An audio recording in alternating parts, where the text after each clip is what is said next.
Pensando en qué compartir con ustedes y orando al Señor, esto es lo que recibí.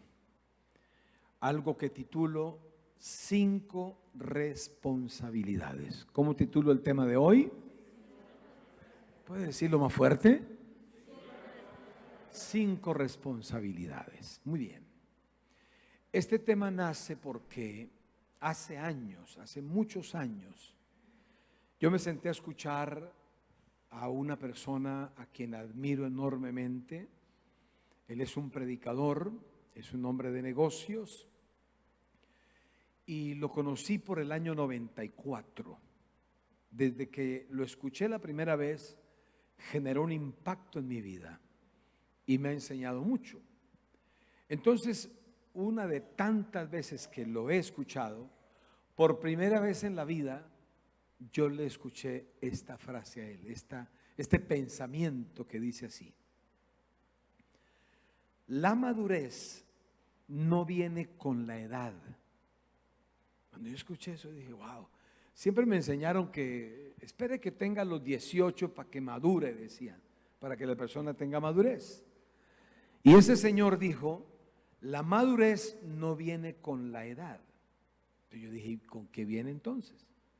Y él sumó y dijo, la madurez viene con la aceptación de responsabilidades. No existe nadie más inmaduro que una persona que no asume responsabilidades. De hecho, todos desde muy niños tenemos la posibilidad de asumir responsabilidades. Desde dónde deja el tetero el niño, dónde dejan los juguetes, los útiles escolares, en fin, la ropa, los zapatos, todos. Y luego se crece y también crecen las responsabilidades. Entonces, una persona madura, hay contextos familiares donde la gente se la pasa esperando es que la persona tenga la cédula y resulta que la responsabilidad o la madurez no viene con la cédula. La madurez va llegando, va consolidándose en alguien a medida que la persona acepta responsabilidades. Entonces luego aparece la responsabilidad del estudio, las tareas, los oficios en la casa, la ayuda a los diferentes quehaceres, luego una parte laboral, la administración financiera, en fin, y todo es una permanente conexión con responsabilidades. Entonces, a medida que la persona conecta con responsabilidades, ahí va manifestando su madurez. Ahí se puede observar cuán madura es esa persona. Bueno, llegamos a ser creyentes y los creyentes también manifestamos madurez en nuestra vida espiritual porque asumimos, porque aceptamos responsabilidades. Pablo, escribiéndole a la iglesia que estaba en una ciudad que se llamaba Colosas, Pablo le escribe en Colosenses 3:17 y dice, y todo lo que hagan, Colosenses 3:17, ya sea de palabra o de hecho, háganlo en el nombre del Señor Jesús, dando gracias a Dios el Padre por medio de Él. Y aquí nos habla Pablo de, bueno, nosotros tenemos, nuestra vida tiene mucho que ver con el ser, pero para nosotros manifestar el ser, lo manifestamos a través del hacer, de aquello que hacemos. Y Pablo dice, en nuestra vida hay muchas cosas que tenemos que hacer. ¿Saben dónde se revela las responsabilidades asumidas, asimiladas? En el hacer, en aquellas cosas que hacemos. Y Pablo pone un estándar muy alto y a la vez demasiado interesante, porque él dice, señores, todo lo que hagan, todo, absolutamente todo lo que hagan, dice Pablo, traten de concebirlo, que ustedes lo van a hacer como para el Señor. ¿Sí? Entonces vamos a hacer un oficio, listo, vamos a hacerlo como para el Señor. Vamos a desarrollar nuestra profesión, vamos a hacerlo como para el Señor. Vamos a hacer obra social, vamos a hacerlo como para el Señor. Tenemos un privilegio que nos dio alguien de darnos confianza o algo así por el estilo. Vamos a hacerlo como para el Señor. Entonces, yo dije, bueno, dentro de ese hacer que Pablo nos llama, eso enmarca una serie de responsabilidades. Vamos a dar un vistazo, por lo menos a 5 de ellas. Podríamos hablar de 47 o más, pero hablemos de unas 5 de ellas. Una responsabilidad que tenemos los hijos y las hijas de Dios es agradecer a Dios. Agradecer a Dios. Respóndanme ustedes y ayúdenme ustedes. ¿Una persona desagradecida es agradable o no? No, no hay nada más pedante, no hay nada más fastidioso que alguien que sea desagradecido. Pero una persona que tiene gratitud, la gratitud es un conector, es alguien, o sea, alguien que agradece, a uno le quedan ganas de volver otra vez a hacer algo por esa persona. Entonces la gratitud es importantísima, pero una manera de entrenarnos para ser personas agradecidas es agradecerle a Dios. Hay una partecita de algún programa de los Simpson que es muy sarcástica, muy fuerte, que la han usado a veces para hacer broma, pero obviamente en algún contexto no es broma, es parte de una manifestación anti Dios. Y en esa partecita de algún programa de los Simpson, uno de esos señores sin pelo dice, gracias a Dios por nada. Es un sarcasmo, no tengo nada que agradecerle a Dios. Pero en el Salmo 107, el versículo 22, mira cómo dice, ofrezcámosle sacrificios de gratitud y jubilosos proclamemos sus obras.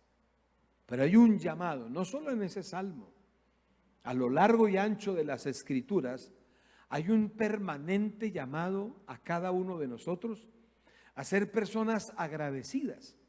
Ahora, cuando uno hace una lista, un checklist de todas las cosas por las cuales podríamos agradecerle a Dios, la lista es enorme.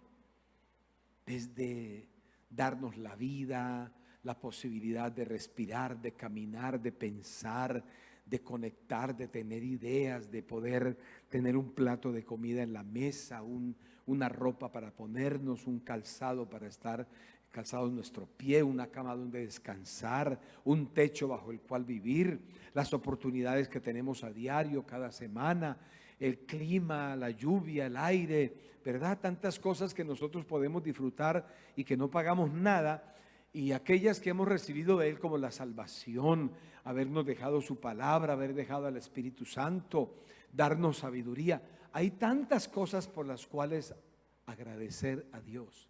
Esa es una responsabilidad que tenemos. Hay personas que se ofenden y les parece como un acto religioso cuando alguien saluda o se refiere a una victoria, a un triunfo, un deportista, alguien que acuña la frase, bueno, y gracias a Dios. Hay gente que esa frase o esa expresión la ven inusual. Les parece que no es necesario decirla. Pero cuando uno conoce gente famosa, multimillonarios, personas que han logrado éxito en la vida y que son personas sencillamente, verdaderamente exitosas, qué bueno escucharles en sus labios decir gracias a Dios por lo que se ha logrado, por lo que se ha alcanzado. De verdad que esa es una de las responsabilidades que tenemos nosotros, ser personas agradecidas con Dios. Otra responsabilidad que tenemos, que no es fácil, pero hay que buscarle la comba al palo, hay que buscar la forma de cómo lograrla, es amar a los demás. Dígale que está a su lado, esa no es tan fácil, pero no sé cuántos conocen a alguien que odia a otra persona. Y nadie, o sea, nadie dice, pastor, yo estudié 8 semestres para aprender a odiar y no aprendí, ¿no? Uno nunca estudia para odiar a alguien, pero ¿cómo aprende de fácil, verdad? Que no es fácil amar a los demás. Pero Jesús mismo dijo en Mateo 22:39, hablando de los mandamientos, dice, y el segundo mandamiento es semejante al primero, porque el primero es amar a Dios sobre todas las cosas, y Jesús hace referencia aquí del segundo mandamiento y dice, amarás a tu prójimo como a ti mismo. La línea de entrenamiento para uno amar al prójimo es fácil de identificar. Yo no puedo amar a mi prójimo más arriba de aquello que yo mismo me amo. Entonces, el verdadero entrenamiento, y hay que hacer escuela para eso, ¿cómo nos amamos nosotros mismos? Porque esa es la comparación que hace Jesús. Tú no podrás amar a tu prójimo, aún el prójimo que nos hace bien. O sea, las personas que nos hacen bien, uno tiene muchas razones para amarlos, pero aún hay gente que dice, ¿por qué yo soy tan feo que no soy capaz de amar a la gente que me ama? Ese es el campo de entrenamiento, que podamos amarnos a nosotros mismos y luego de amarnos a nosotros mismos, la siguiente grada, el siguiente escalón es amar a nuestro prójimo. Quizás comenzamos a entrenarnos con aquellos que nos hacen bien y luego entramos a un campo bastante exigente, que fue el que Jesús dijo, oren por los que los maldicen, háganle bien a aquellos que les hacen mal. Eso ya es casi que un posgrado, eso ya es una clase de preparación más elevada, pero esa es una responsabilidad, amar a los demás. Que Dios nos ayude. Y no necesitamos irnos para África o para algún país comunista a entrenarnos cómo amar a nuestro prójimo, a los demás. Comencemos con nuestra casa. Comencemos a amar a aquellas personas que tienen nuestra misma sangre, nuestro mismo apellido, pero que nosotros encontramos un montón de razones para decir no. Yo a esta sí. Yo he encontrado gente que dice, mire, es que yo a ese no lo perdono ni la perdono ni en la hora de la muerte, porque verdad que hay bastantes motivos para odiar, fastidiar y no conectar para bien con las personas. Pero esa es una responsabilidad que tenemos y en la cual deberíamos ser entrenados, amar a los demás. ¿Cuántos creen que el Señor puede ayudarnos a amar a los demás? Le podemos dar un aplauso a Él por eso, que Él nos ayude a amar a los demás. Una tercera responsabilidad es imitar a Jesús, imitarlo. Imitar a Jesús es tan bueno. Imitarlo a Él nos hace tanto bien. Quizás ninguno de los que estamos aquí en este auditorio ha sido tan maluco como lo fue Pablo. Pablo asesinó personas. Él persiguió a la iglesia cuando era el famoso Saulo de Tarso. Y entonces Pablo conoció a Jesús y comenzó a permitir que su vida fuera transformada. Y entonces Él nos revela y nos cuenta y dice, muchachos, yo me propuse algo y quiero invitarlos a que ustedes traten de hacerlo también. Y en 1 Corintios 11:1 Pablo dice, imítenme a mí. Mira cómo dice, imítenme a mí así como yo imito a Cristo. Esa es una regla de vida interesantísima. Claro, Pablo, hoy nos preguntamos, bueno, Pastor Jesús Díaz, ¿y yo cómo hago para imitar a Pablo?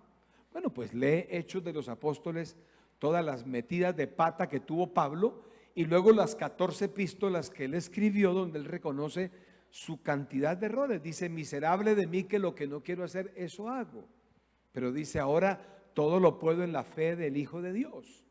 Entonces, Pablo nos deja ese desafío y nos preguntamos, bueno, ¿cómo hago para imitar a Cristo?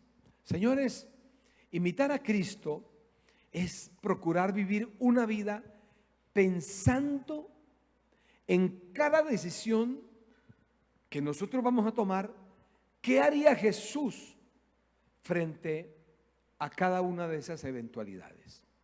¿Qué decisión voy a tomar y cómo lo haría Jesús? Imagínense que Jesús tuvo una decisión final que tomar cuando estaba colgado en el madero del Calvario y pudo decir: Padre, hazme un favor, ¿por qué no mandas un ángel así parecido a Terminator que venga y acabe con toda esta gente que me ha crucificado? Pero Jesús pudo decir eso. Donde Jesús pida un ángel que venga y los extermine a todos, el Señor lo hace. Pero ¿sabe qué tuvo que decir Jesús? Padre, perdónalos, porque no saben lo que hacen. Comencemos a entrenarnos por ahí. Una de las mayores virtudes que tuvo Jesús fue perdonar. Vamos a imitarlo a Él. ¿Tu lista es muy grande de los que tienes que perdonar o se puede contar con media mano? Yo hoy día puedo contar con media mano los que según mi criterio debo perdonar. A mí Dios me dio una facultad. Hay personas que se me acercan y me dicen: pastor, ¿se acuerda el año pasado aquello que dijo esta señora, que dijo fulano? Y miren, me cuesta trabajo. ¿Qué dijo? ¿Qué hizo? No me acuerdo. Se me olvida. Si me debes algo, ponte feliz porque ni me acuerdo, ¿verdad? Ahora, no me saques prestado algo para que a los 6 meses ya diga: pastor, a mí se me olvidó pagarte. No, pero sí se me olvida fácilmente aquello que la gente me hizo o que hablaron o que dijeron, porque he procurado imitar a Jesús. Entonces, esa es una responsabilidad que tenemos, imitar a Jesús. Una responsabilidad más que tenemos es esta: servir a los demás con nuestros dones. Eso es muy bonito. Un don es una facultad que tienes, es algo que sabes hacer, es una virtud o un favor que tienes. Nosotros fuimos diseñados de manera única, por lo cual tenemos dones que quizás otros no tienen. Por esa razón podemos complementarnos con otros. Imagínense que hace años teníamos una congregación en Florida Blanca y entonces teníamos unos vecinos que les incomodábamos demasiado y ellos se hicieron nuestros enemigos. Hoy día los considero y digo con razón, porque hacíamos demasiado ruido nosotros con las panderetas y toda la cosa, y el ruido y la cosa. Y entonces ellos nos demandaron y se volvieron enemigos nuestros, pues repito, con razón. Luego nos hicimos amigos, pero en ese tiempo cuando ellos eran nuestros enemigos. Yo recuerdo que estaba en el Mutis, donde mi suegra, e iba para Florida, y era una tarde con un sol. En ese tiempo no estaban aquí en la ciudad esas paradas de bus que tienen como un pequeño techo, como un pequeño parasol ahí. En ese tiempo no. Y recuerdo que ahí en Real de Minas estaba así una recta y había una parada de bus ahí. Y veo una señora que me pareció conocida a la distancia. Dije: esa señora me parece conocida. Era la vecina y estaba en pleno sol esperando el bus. Yo dije: por aquí pasa el bus para Florida, seguro que esa señora está esperando bus para ir para Florida. Entonces, en esos metros, mientras conducía mi pequeño carro, yo tenía la opción de pasar de largo y ni siquiera voltearla a mirar, pero pudo más eso que yo estaba practicando. Dije: voy a servirle a esta señora con el don que yo tengo. Dios me dio, tengo el don de manejar, tengo un carro, entonces voy a servirle. Y me orillé, puse la estacionaria, me orillé y le dije: buenas tardes, vecina. Y ella como que se asombró y así un poco temerosa dijo: ¿pastor? Yo le dije: sí. ¿Cómo le va, vecina? Me dijo: bien. Le dije: vecina, ¿va para Florida? Dijo: pues sí. Y le dije: ¿quiere que la lleve, vecina? Y la señora no hallaba si subirse o no subirse. Se puso nerviosa y atinó a abrir la puerta de atrás y se subió. dijo, pues bueno, gracias, pastor. Y cerró la puerta, y ahora que íbamos en el carro, no hallábamos de qué hablar porque no teníamos tema para hablar, ¿verdad? Yo lo que atiné fue a decirle, ¿cómo va la demanda, vecina? No le pregunté por la demanda. Le dije, vecina, qué bueno poderla llevar. Está haciendo mucho sol. Y decía, sí, y para ella hacía más calor porque tenía pena, ¿verdad? Estábamos ahí. Mira, nunca más, cuando fuimos a conciliación, ella dijo, no, más bien, pastor, perdónenos por perseguirlos, por hacerle la guerra. Y llegamos a una conciliación y después nos volvimos grandes amigos. Cuando nos mudamos de ahí, cuando nos fuimos nosotros, hasta lloraron por nosotros. Ay, no se vaya, se decía, pastor, no se vaya. Pero mira, hay que servir a los demás con los dones que tenemos. Aparte de eso, en ti está el don de sanidad, el don de milagros, el don de fe. Eso que tiene de parte de Dios, úsalo para servirle a otros. ¿Cuántos van a servir con los dones que Dios le ha dado? Aplauda al Señor, porque con esos dones que el Señor nos ha dado, vamos a servir a otros y nos va a ir muy bien. Y por último, vamos a desarrollar la responsabilidad de testificar a los demás. Testificar a los demás. Yo no sé cuántas personas he podido bendecir con los testimonios que tenemos. En cualquier lugar que se me permite, yo testifico que mi esposa Tina era asmática, pero asmática crónica, y el Señor la sanó. Igual mi hijo Oscar, año 97, cuando invitamos a un predicador muy famoso aquí en el país, que Dios lo usa en milagros. En esa actividad del año 97, en el Coliseo de Florida Blanca, ahí el Señor sanó a mi hijo Oscar Javier de asma crónica. Mire qué tremendo. Pero aparte de eso, yo testifico de lo que Dios hizo en nuestro hijo Charlie. Porque Charlie, según su discapacidad y su afección en su sistema motriz, Charlie no podría caminar. Él estaría limitado. La doctora María Teresa dijo, Señor Jesús, señora Tina, eso que su hijo tiene en su cerebro no es operable y no hay medicina para eso. Prepárense porque la discapacidad de Charlie va a ser impresionante. Pero miren que Dios nos ayudó. Ver a Charlie tocar instrumentos, verlo montar bicicleta, verlo montar a caballo, verlo nadar, verlo desarrollarse en la vida, verlo ser independiente en muchas cosas. Y donde quiera que vamos testificamos. Cuando yo era muy niño, yo fui traumado por mi profesora de matemáticas y crecí con el miedo número uno. El miedo que más fractura a la gente en la vida es el miedo escénico. Ese es el miedo número uno en todo el mundo. A lo que más la gente le tiene miedo es al miedo escénico. Entonces yo nunca podría hablar en público.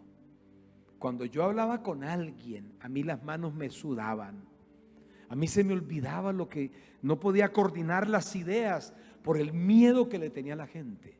Cuando conocí a Cristo Jesús, hoy entiendo que el Señor me hizo libre a mí del miedo escénico.